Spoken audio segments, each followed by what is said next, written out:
The GH5 is the latest of Panasonic's top-of-the-line Micro Four Thirds cameras. While not cheap, it undercuts Olympus's EM1 Mark II by £150 at £1,699 UK, and sells within shouting, or should that be crying, distance of €2,000 or US dollars. The prevailing orthodoxy is that the Panasonic GH series are video cameras that do stills, while the Olympus EM1 series are stills cameras that do video. That's actually an oversimplification. Where stills are concerned, the cameras are on an equal footing, with each bettering the other in some respects. For me and most stills photographers, when the Olympus EM1 Mark II came along with its 4K video, it put them on an equal footing for video too. The difference is that the GH5 can go further along the video trail to the point where it can meet the needs of some pro and semi-pro video makers. While I'll talk about some of the GH5's video capabilities, I'm approaching it purely as a stills photographer. That's what I bought it for. The video that interests me is the flashy stuff like 180 frames per second slow motion. The sort of stuff that serious video guys only use when they finish setting their colour bars from ARIB to EBU, or is that ARIB to EBU? All I'm saying is, if it's video you're interested in, there are much better reviews and reviewers out there for you. Stills too, come to think of it. Anyway, the first thing you notice, this is a big camera, the biggest Micro Four Thirds ever.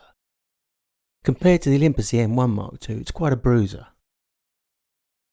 Compared to Nikon's similarly priced full-frame D750, it's a little smaller and a little lighter. That's not really the story though, because Micro Four Thirds' real advantage is in the lenses. So that the Nikon lens that performs the same role as Olympus's 12-40mm f2.8 standard zoom is 2.5 times the weight and the price. Thus the GH5 and the 12-40s together weigh about the same as Nikon's 24-70 f2.8 alone. Because of its size, the GH5 doesn't look crammed with controls, and its appearance to me is of a workmanlike tool. It isn't pretty or ugly, it just looks professional to my eyes. The layout is similar to its GH3 and GH4 predecessors, which I reviewed as having among the best handling of any cameras I've ever used. The biggest change is relocating the red video rec button to the top of the camera to make room for the joystick. That joystick and the My Menu facility, whereby you can take often used menu items and make your own menu from them, are the two outstanding innovations of the GH5, from my perspective as a stills man. Those, the superb monitor and EVF, Panasonic's full touchscreen menu operation and dedicated drive and focus mode dials, make the GH5 not so much one of the best handling cameras I've used, but pretty much the best. A look at the white balance, ISO and exposure compensation buttons tells you that Panasonic have worked with photographers on this camera. One flat, one notched and one proud button puts an end to pushing each in turn to locate the function. Image transfer is now via USB 3, which with its either way around fitting and speed makes the GH5 and the Olympus EM1 Mark II the first cameras where plugging them into your computer, rather than removing and plugging in the card, is the easiest and fastest way of transferring files. There's also a low-power Bluetooth connection which links the GH5 to your smartphone's GPS and writes location info directly to the file. It's not much different to having GPS built into the camera, and far less clunky than transferring the GPS coordinates afterwards as you used to have to do. The Bluetooth will also transfer files automatically and enable you to switch the camera on and off from your phone. And you still have the excellent Wi-Fi for remote control and more specialised file transfer duties. In use, what all this means to the stills photographer is that he or she is using a state-of-the-art digital camera, which in daily operation, taking pictures, feels no more complex to operate than a 1970 Nikon F Photomic. Each and every control on the GH5 is different in type, feel or position from the other, and the ability to control the camera without taking your eye from the EVF is worth more in lack of frustration and uninterrupted concentration on your subject than a few milliseconds shaved off focus times or an extra few frames per second will ever be. That's why I said that the often heard Micro Four Thirds mantra, Panasonic Video, Olympus Stills, is simplistic.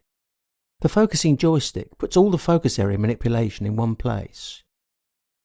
You can set not only the position, but alter the size of the area too, and a press on the stick centres the AF area, while another one steps it back to the previous position. The My Menu option is sublime. Set everything you use on the fly to a function button. but everything you change regularly in My Menu and order it how you wish. Panasonic menus are among the best, but this takes customization to a new level, as does the ability not only to save 10 setup configurations to the SD card for a call at any time, but also by transferring the card to another GH5, utilise them on the other camera, which led me to delusions of grandeur. Status quo rhythm guitarist Rick Parfitt used to have a row of guitars side stage, open tuned to various keys. A roadie would hand him the appropriate Telecaster before each song. Luxury. So, my idea is a metal case with 10 GH5s. I set up 10 configurations on my GH5 and save them to the SD card. My assistant transfers one configuration from the card to each GH5. If I'm photographing a bird flying across my view, I use GH5-1, set to CAF 6K photo, custom AF1. If the bird turns and flies towards me, I yell, "Bird flying towards," and my assistant takes GH5-1, hands me GH5-2, set up with AFC medium burst, custom AF1. Speaking of which, a quick word of caution. Don't format the slot 1 card, because it will delete all your settings files. Copy the folder over to your computer first. The GH5's fine control over focusing is unparalleled now that it has the joystick control. You have a great array of focus area settings, from the amazing pinpoint that enables you to autofocus through a railing or a grid, to a very intelligent 225 area mode that mostly avoids the tendency to find the background as worthy of its attention as your subject. You can vary the size of the single focus area at will, and even set 3 recallable custom settings for specific subjects. I use this single line 7-point area for cyclists. It restricts the focus area enough for the camera never to slip focus to the background, or be unaware of just what I want it to focus on. And if I push the joystick up a bit, it puts the focus on the rider's head for when I'm using Olympus's 40-150mm f2.8 zoom, wide open and fairly close. Touchpad AF is great, but it's clumsy compared to this joystick. The EVF is bright and contrasty with saturated, satisfying colour and very detailed. Big image too. I doubt there would be many photographers who would prefer an optical finder. It contributes a lot to the feeling of you being in control of it that the GH5 gives out. I should also mention 6K photo. It only shoots in JPEG, but it gives an image 4,992 pixels across at 30 frames per second. You can shoot at 60 frames per second, but only in 4K, that is to say 3,328 pixels across. And 6K retains the very handy pre-burst function where you get 30 frames before you press the shutter button.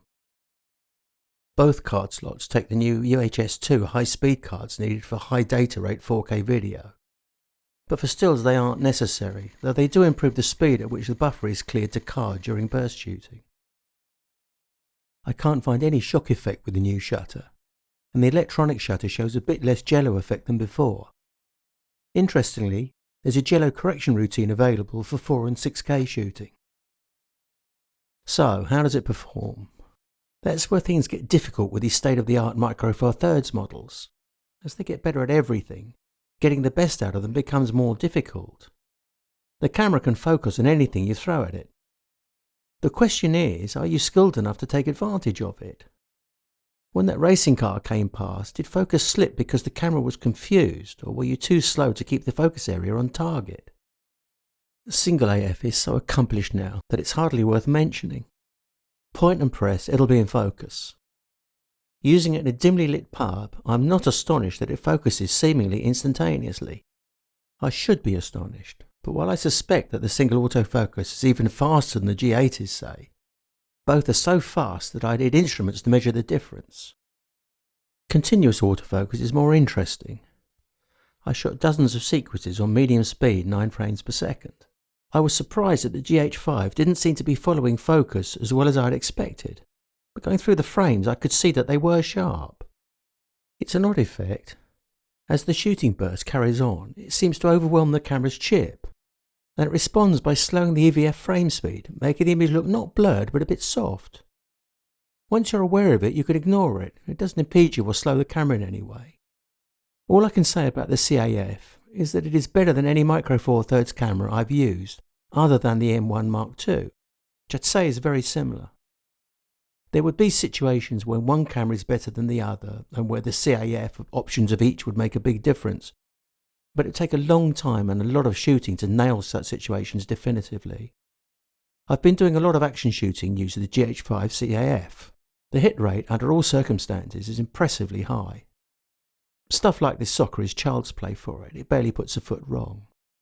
With cyclists directly towards or across the field of view, ditto. Even with these cars travelling at speed, provided you can keep the focus point where you want it, for my purposes the number plate, in every shot of a 7 or 9 frame per second sequence, you'll be able to read the small print. The stated burst speeds are what you get too.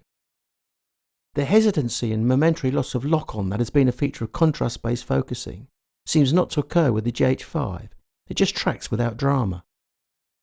Interestingly, the CAF worked just as well with my Olympus lenses as it did with my Panasonic ones. I'd expected them to work less well since they can't use the GH5's depth from defocus technology. But the only repeatable difference I observed was a less quick initial lock-on first pressing the button, causing the initial couple of frames to be off focus. Olympus and Panasonic both have cameras now that pretty much match the best DSLRs. So I think the days when CAF was Micro Four Thirds Achilles heel are all but over. Yes, it's the top models that excel, but that applies to DSLRs too. Regarding the CAF custom settings, if you do only motor racing and only for one spot so that you can be sure of the direction of travel and speed of the cars, there will certainly be a best setting.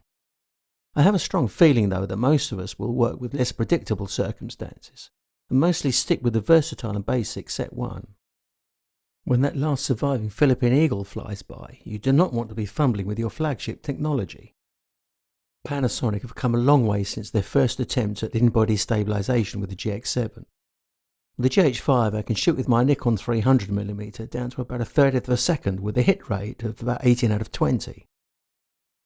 With the 12 to 60mm zoom set at 60mm using dual stabilization, I got reliably sharp results down to half a second, with about 12 over 20 sharp at 1 second.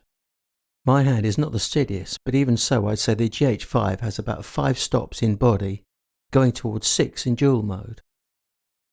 A teetotaler could probably do better, but with program mode for auto exposure and 6 stops of stabilization, Micro Four Thirds is rapidly becoming the system of choice for beer drinkers.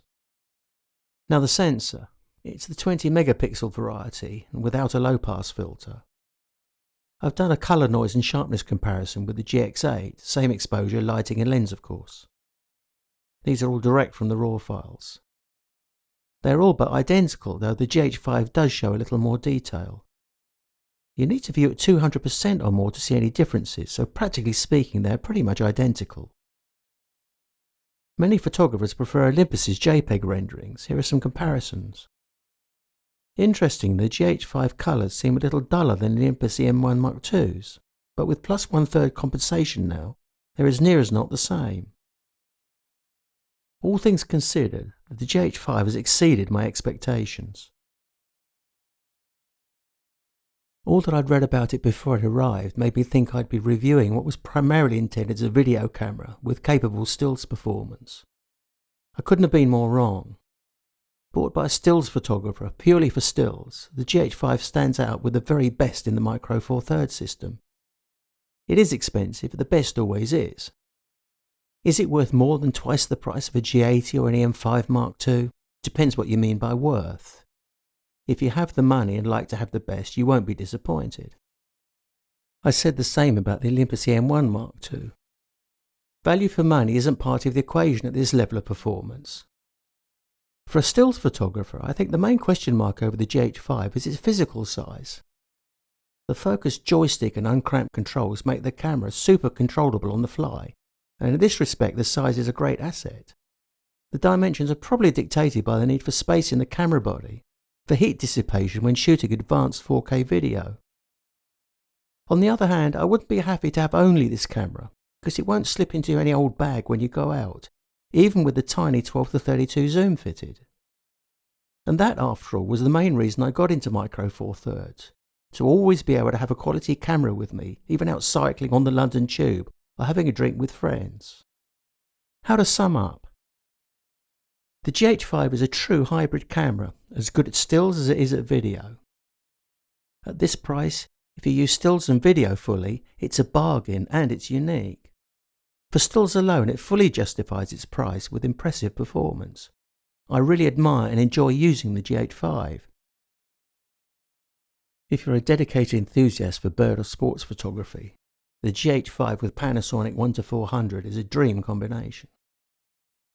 The GH5 is a camera for photographers or video makers with serious intent, where you have a result in mind and want a camera to deliver it with the greatest of ease.